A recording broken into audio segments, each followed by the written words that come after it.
So you're considering moving to Crystal River, Florida, and you want to know if it's right for you? Today I'm going to be going over 5 things that you should be aware of before making your move to Crystal River. I've lived here for 18 years, and so I'm truly speaking from experience. And for those of you that don't know, my name is William O'Neill, and in this channel we go over what it's like to live, eat, sleep, work, play, literally everything you need to know about living on the nature coast of Florida, primarily in Citrus and Marion counties. So if that's the information you're looking for, make sure you subscribe and click the bell so you're notified every time we do a new video. But we're just going to kick this thing right off. So moving into number 1, it's pretty obvious, I think. You know, it's hot in Florida. We're in Florida. Florida is one of the hottest states in the US. So just keep in mind, anything left in your car is going to get hot. Things will melt. These items include things like drinks, bottled water, chapstick, lotion, stuff like that.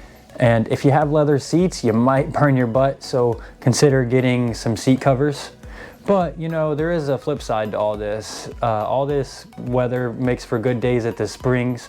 Our local springs are like 72 year round, and you can go swim in there. Often we have manatees swimming by there. Like, I took this video of this manatee myself swimming at Hunter Springs, and that's right there in Crystal River. You got Kings Bay. So definitely a lot of outdoor activities here. Or you can just stay inside with the AC cranked, either way. So moving on to number 2, it's gonna be bugs and wildlife. Bugs and wildlife go hand in hand with Florida's nature coast. So some of the things you should be aware of are mosquitoes and no-see-ums, especially along the coast. The no-see-ums will tear you up. They do not play. Some things you can do to help mitigate that is maybe some bug spray with some DEET in it, or one of those thermocells to help keep the mosquitoes away. The next pest you should be aware of are fire ants. These little ants are very aggressive, and when they bite you, they leave what looks like a little pimple, and some people are highly allergic to fire ants. Then of course we have snakes. I've lived in Florida my whole life, here in Crystal River for 18 years. And I've never been viciously attacked by a snake. Typically they only attack if they feel threatened. So whenever I see a snake, I just go the other direction. You know, we have water moccasins and rattlesnakes. We do have other snakes as well that are not venomous that eat the bad snakes, like you know, black racers and I think some of the king snakes and stuff like that. So just keep that in mind. I will say though, if you're walking in a heavily wooded area and there's a lot of pine trees and palm fronds, like, definitely watch where you step. We also have spiders, such as brown recluses and black widows. Those are the 2 worst types that we have here. But we also have a variety of non-venomous spiders as well, such as the wolf spider. And I'll tell you, one time I stepped on a wolf spider that had an egg sac on it. And then after I stepped on it, a bunch of little baby spiders came out of the egg sac, and they got everywhere. So if you see a wolf spider or a spider with an egg sac on it, do not step on it, because then you'll have a bunch of baby spiders running everywhere. There are also these tussock moth caterpillars that look harmless, but these little guys, their hairs can cause severe skin irritation or allergic reactions, and they are everywhere for a couple months out of the year. In caterpillar season, they love oak trees and citrus trees, and just for a few months there, they're everywhere. Like love bugs. Love bugs, for a few months of the year, they're everywhere as well.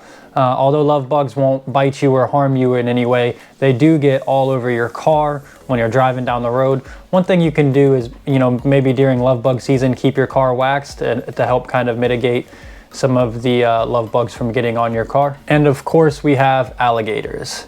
So in Florida waters, you always have a chance of encountering an alligator. I've been swimming around here a lot, and I typically don't go swimming in water I can't see through, and I just avoid certain bodies of water altogether unless I'm in a boat. So just some things to keep in mind. Like, I've been swimming there at Hunter Springs, and I've never seen a gator there. Now moving on to number 3, and that is allergies. It's like every season is allergy season in Florida. Florida is one of the worst states for allergies, but one thing you can do to kind of help mitigate some of the allergies possibly is get some local honey and eat that, and it might help build your immunity to the local pollen. But other than that, if you have bad allergies, this might not be the spot for you. Now moving on to number 4, and that is going to be hurricanes. In Florida, there's a very real possibility of hurricanes since hurricane season is 6 months out of the year. Some tips that you can take to help make sure you're prepared is getting stuff that you need in advance, because as soon as there's a warning or any kind of that, you know, once people know that there's a hurricane coming, they all rush to the store and there's huge lines and you can't get anything. So having stuff in advance really helps. Making sure you have enough water for a few days in case we lose power, pulling cash out of the ATMs in case, you know, the ATMs lose power, getting plywood to board up your windows or shutters for your windows, getting gas for your generators, stuff like that, having non-perishable foods on hand. All this really helps. Trim back any trees or shrubs, anything that can blow around.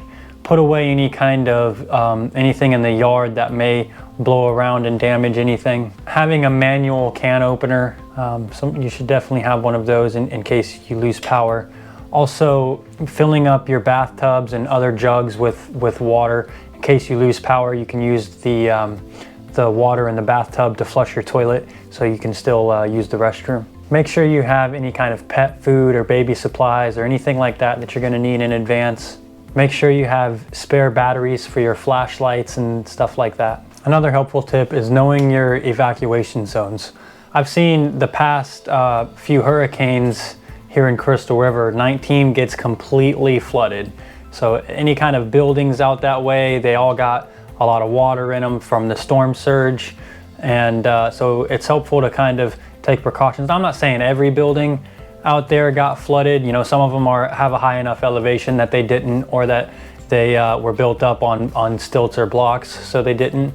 But, you know, definitely something to be aware of if you're shopping for a house in that area. Definitely keep that in mind.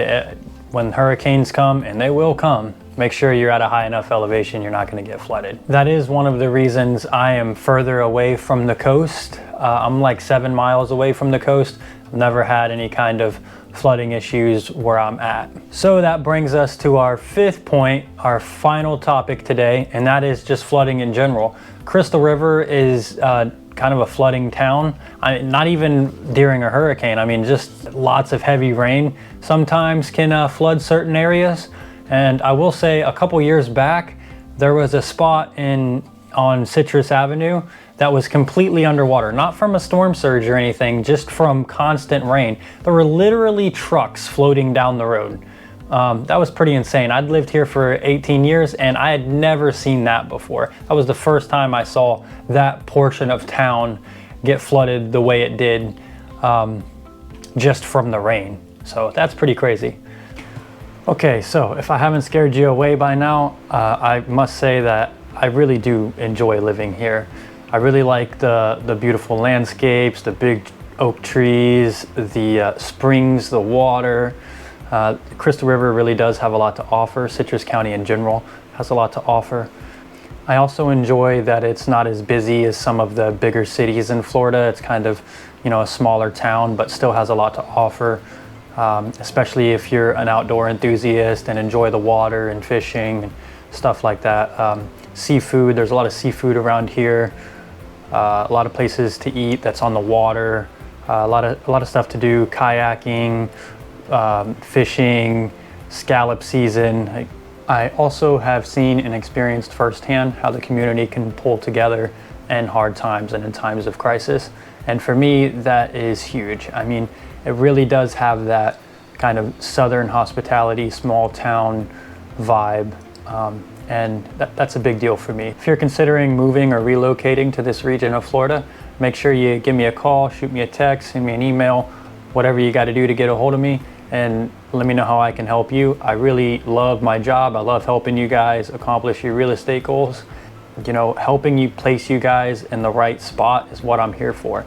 Like, there's a lot to, especially if you're coming from another state and you've only seen this place, you know, you've only seen it from videos or from reading about it on the computer. There's a lot that a local agent can help you establish when moving to this area.